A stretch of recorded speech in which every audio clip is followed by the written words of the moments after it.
What do you picture when you think of a prison housing lifers? Inmates shackled in heavy chains, locked away in pitch-black cells with nowhere to go? Well, this prison is the complete opposite. No handcuffs, cell doors that never lock, and inmates can even keep pets and roam around freely. Former inmates rave about the place. Even convicted murderers serving life say the same thing. Life here is so good, you forget you're doing time. I guess we got to take off. I didn't realize we were in here that long. This is California State Prison, Los Angeles County, located in Lancaster. As one of the highest security prisons in the country, it houses nothing but killers, gang leaders, and lifers.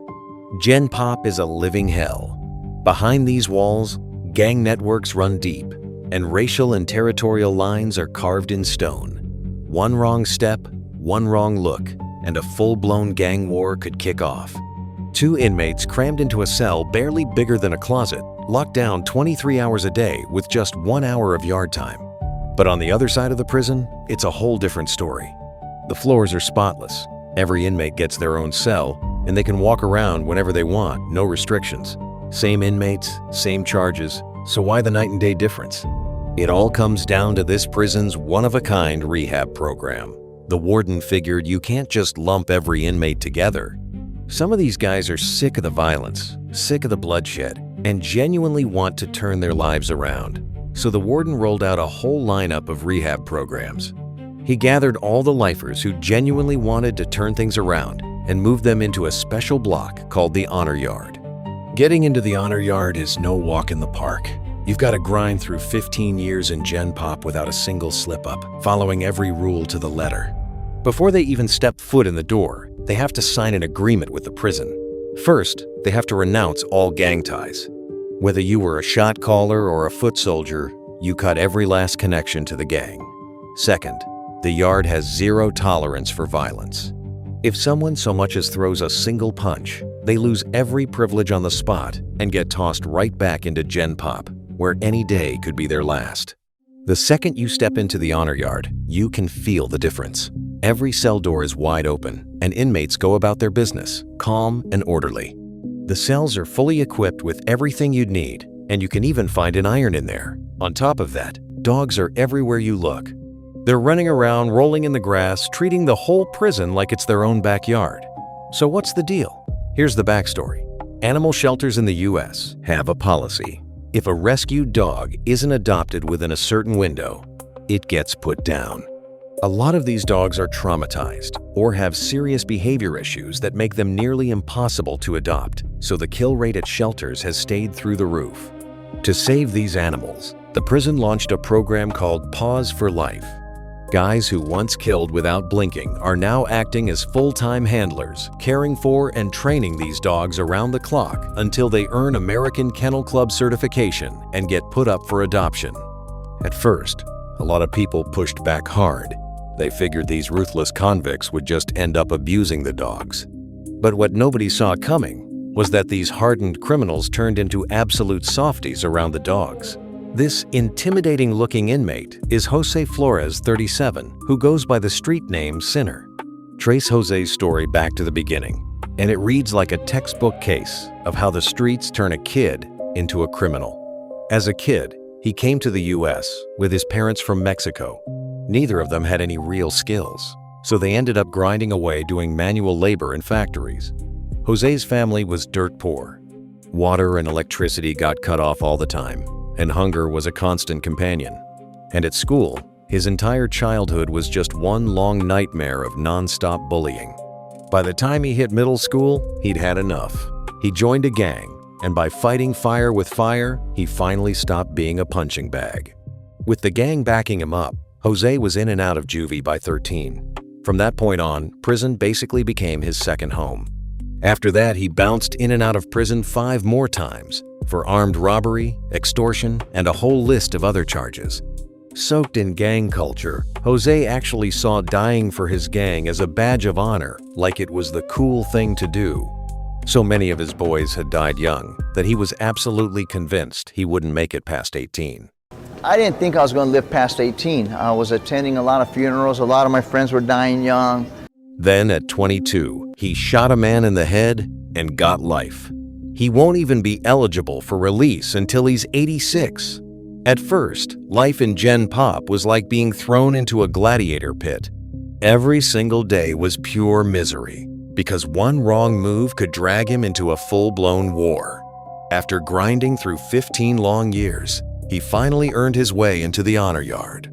The moment he stepped in, his life flipped from constant survival mode to something he'd never known: actual peace. Every morning at 6 a.m., he gets up and heads to the prison cafeteria.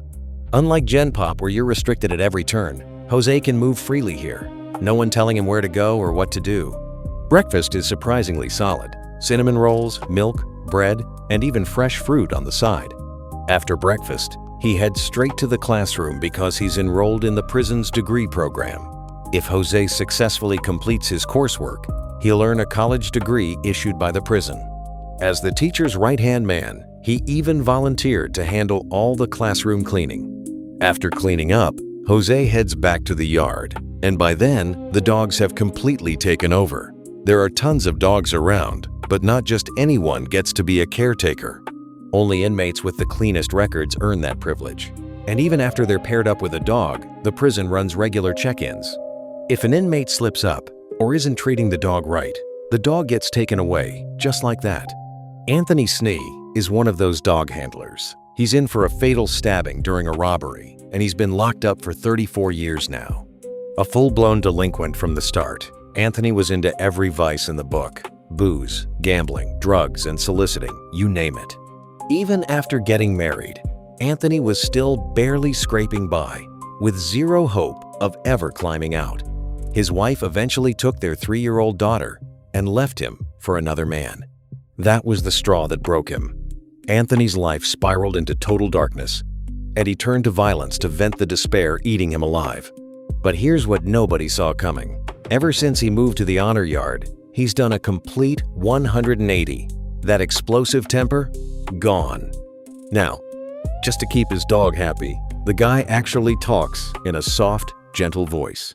His dog's name is Rambo, the star puppy of the whole program. Rambo's already been reserved for adoption and is leaving in about a week. During their time together, Anthony taught Rambo all kinds of tricks. Watching Rambo, knowing their days together are numbered, Anthony gets choked up. I think the dog saved us. I don't really believe we saved the dog. Jack's another one the dog saved. He joined a drug cartel as a kid. Eventually, he got 40 to life for armed robbery, kidnapping, extortion, and aggravated assault. That means he has to serve a full 40 years before he's even eligible to apply for parole and rejoin society. As terrifying as his reputation is, the second he's around those dogs, every wall comes down. For the first time in decades, man, I could actually feel something good. He's now served 39 years. If everything goes well, he could be out on parole in just one more year. Through the Pause for Life program, roughly 100 lifers have earned a shot at parole. And here's the incredible part: not a single one of them has gone back to prison for reoffending. On top of that, 33 inmates have had their sentences reduced. To keep everyone motivated, the prison puts up photos of former inmates who are thriving on the outside, right there on a bulletin board, a daily reminder of what freedom looks like. Jose also took the camera crew to the prison's eyeglass workshop, another one of the rehab programs. The place is stacked with donated secondhand glasses, and these former violent offenders have basically turned into quality inspectors. They refurbish the old pairs, test the prescriptions, then sort and box them up for shipping.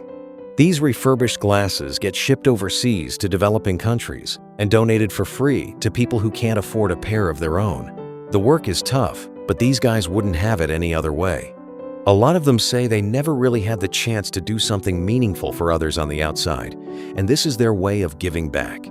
Tucked away in the honor yard, there's also an art class where 15 lifers are learning to quiet the noise in their heads. Juan is one of them. He's doing 20 to life for kidnapping and carjacking, and he's already been inside for 15 years. When he first got locked up, his whole world went pitch black. Every single day, he was either trying to kill himself or thinking about how to do it. Then, in August 2013, he joined the art program and fell in love with painting. Now he pours every ounce of his time and energy into it. But out of all these programs, the one that really hits different is the hospice program. Because here's the cold reality. A lot of these guys are never getting out. They're gonna die behind these walls. So the prison handpicked and trained a group of well-behaved inmates, usually lifers themselves. They become hospice caregivers, staying by the side of fellow inmates who are terminally ill and nearing the end, walking them through their final days so no one dies alone. On top of that, the prison also runs drama classes, stage performances, and writing workshops. The idea is simple. Give these guys a way to face their past and let it all out through acting or writing instead of with their fists. Back in the day, Jose ran with gangs and even wore death like a badge of honor. But now, after years surrounded by people who actually gave a damn, he's finally crossed the finish line on his road to redemption. A few months later, Jose graduated and earned a college degree through the prison. Holding that diploma in his hands, he was overcome with emotion. He said if he could go back to 18, he wouldn't be planning his own funeral. He'd be planning for college. If you enjoyed this one, make sure to hit like and subscribe. We'll keep digging up more unbelievable true stories. See you next time.